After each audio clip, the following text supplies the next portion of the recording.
Good morning. One of the first accessories I got for the bike is a rear axle lift stand. So I figured I'd show what that does, and I've got to build it. So I'm going to make a quick video about that. So normally you've got your bike and you're on a kickstand, as you can see down here. And it's handy for the bike, especially because if you're riding around, you don't have anything else you can set the bike on. But it's not great for doing maintenance, doing oil changes, lubing the chain, because the rear wheel is still on the ground and you can't rotate it to get the chain to move, like for lubrication. And the bike's not level, so if you're setting up your controls, you're always at an angle. You're always leaning one way or the other. So they make something called a rear stand. And one of the things about Ducatis, which is a little different than some brands, is that the axles themselves are hollow. So the pin goes in this axle, and it has a cantilever and a lever that basically allows you to crank down here, which then the lever props up the bike, and it holds it, I don't know, 2 or 3, 4 inches off the ground. So once it's up, you can spin the wheel with your hand. This allows you to lubricate the whole chain without having to worry about any of the bodywork or the stuff in the way over here. You don't have to pull anything apart. Plus, it then holds the bike level. So if I show the bike here, you can see that it's tilted over to the side. You know, naturally it's leaning against the kickstand. And the stand makes it better for if you're setting up some of the ergonomics on the bike, you're adjusting where your levers are, maybe figuring out your foot position. The bike is level, so you can actually balance on it. There's a brand that I've been buying. My last bike, I had a stand from this company. It's called Pitbull, and that's what I'm going to build today. So let's go do it. So this is the stand, and we've got to build it. So we'll get a X-Acto knife. Let's pull this thing apart. Being careful not to strike the metal underneath.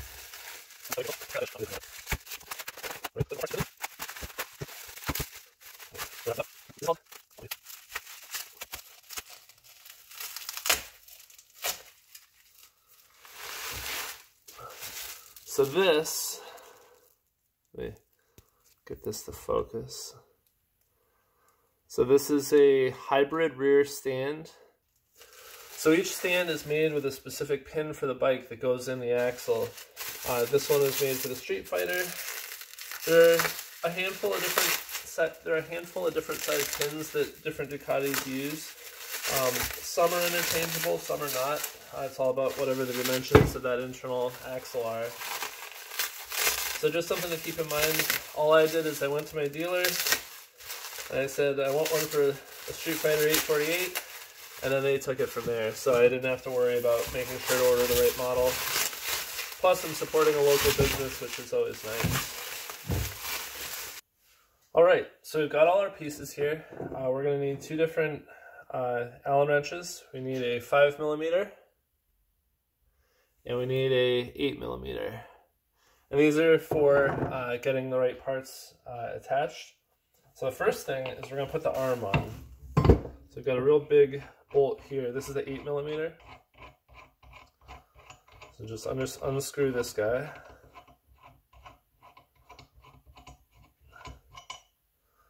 So you can see that's a pretty sizable screw. All right. And so you can see this actually has basically some teeth here that align how the handle is going to go, so you can't be at a weird angle. It forces it at 90 degrees. And then, I don't know if the camera will pick this up, but you can see on the inside here, you've got the same pattern. There we go. You've got the same pattern so that you can see that is how it fits on. So we're going to take this, align it roughly 90 degrees. It actually went on real easy. So we're going to try to make enough room here on the bench. I'm going to take that really big screw.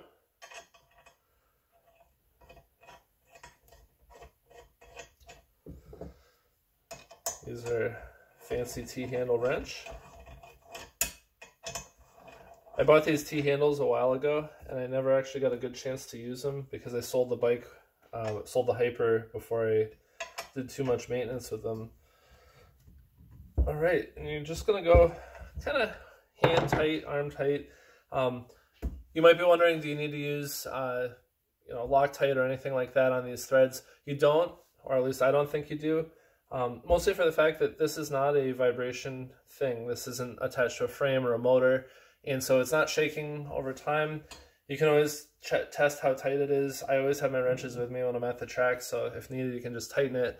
But if you ever need to take it apart for travel, or if it's a little too big, it makes it a lot easier to not have it Loctited on. All right, so the next piece is the pin. So this pin, this is what goes on the bike, and it's going to go through here.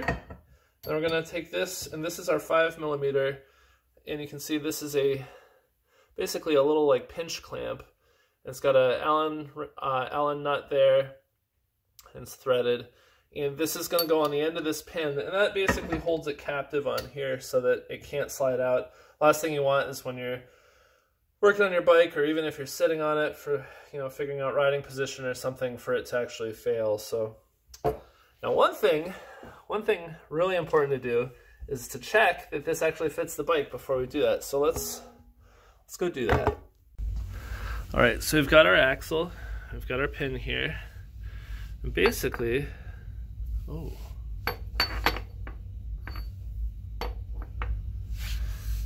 maybe it is the narrower pin. All right, so we've got the other pin, and let's see if this fits. It does. And notice it has this little cuff here, and it goes right up till it's basically flush. Also, it's got a taper here, and I don't know if this will show it. Let me focus that. So see right in here, you can see there's another collar. That actually aligns with this little tapered edge, making it so that this can't just go all the way in. So that's actually the right pin. I'm glad I checked that. This is why you always do that type of thing. So this is the correct pin. This is the pin I thought it was. This must be for their super bike. See how much bigger that is? I'll put them side by side. You can see that they're just, significantly different. And I had kind of eyeballed, and so this is why you check. So I learned something without having to assemble it and then disassemble it and getting mad at myself.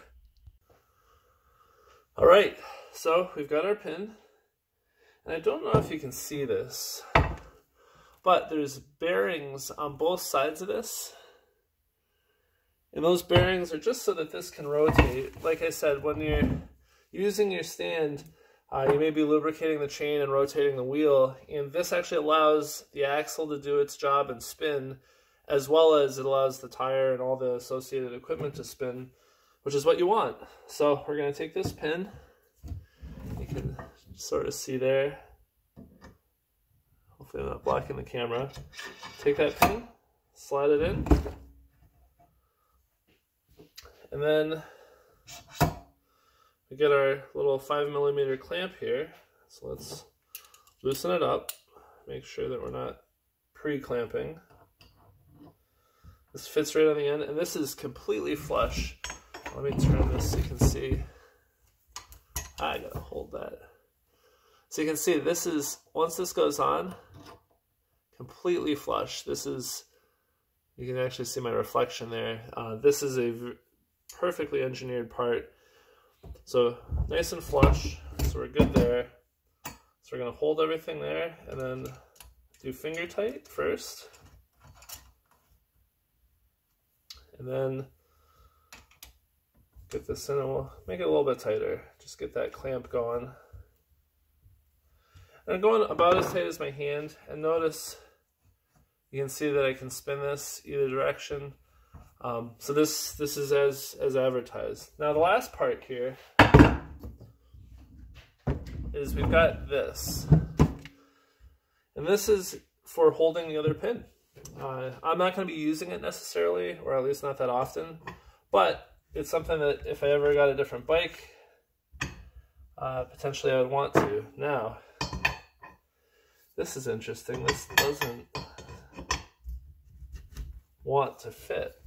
It's a very tight fit here. So we're going to get our percussive maintenance tool, also known as a rubber mallet. There we go. So now this fits on. You take your clamp, clamp that on, and finger tight.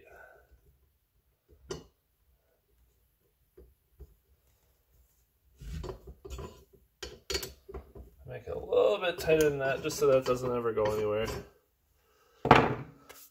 All right, so our stand is done. Let's go see if it works on the bike.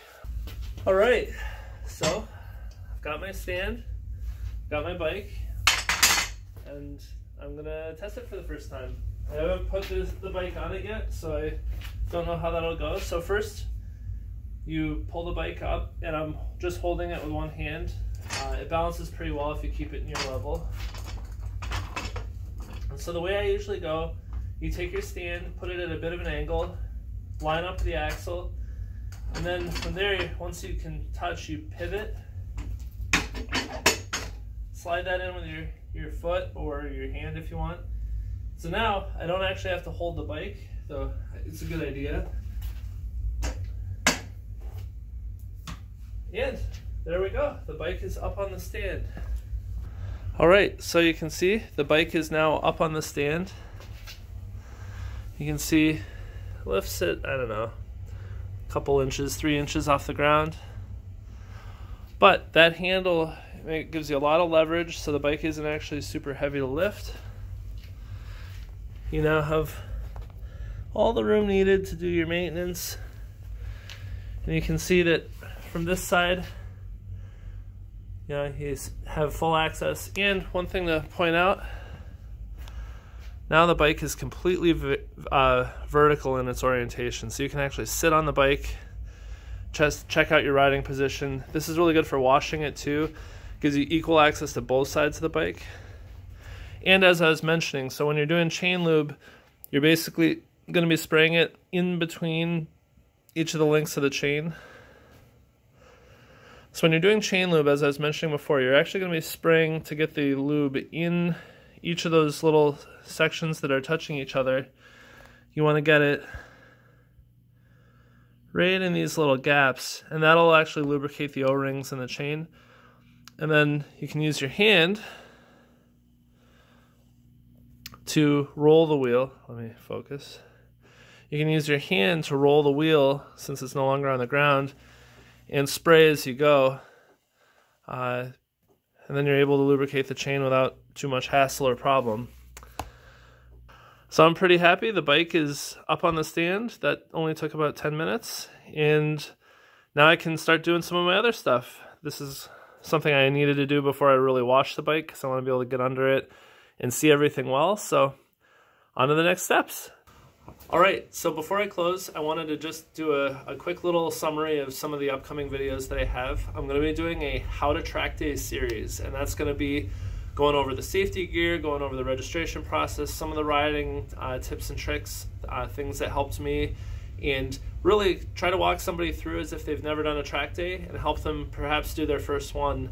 I didn't have that kind of guidance directly when I was starting to do track days, and so I figured if I can break that process down and make it easier, maybe it'll encourage even one person to go and do it themselves if they've been on the fence. So that's what some of my upcoming videos are going to be. But anyway, in the meantime, thanks for watching setting up the stand. I'm pretty pleased it only took about 10-15 minutes, and thanks for watching. Have a nice day.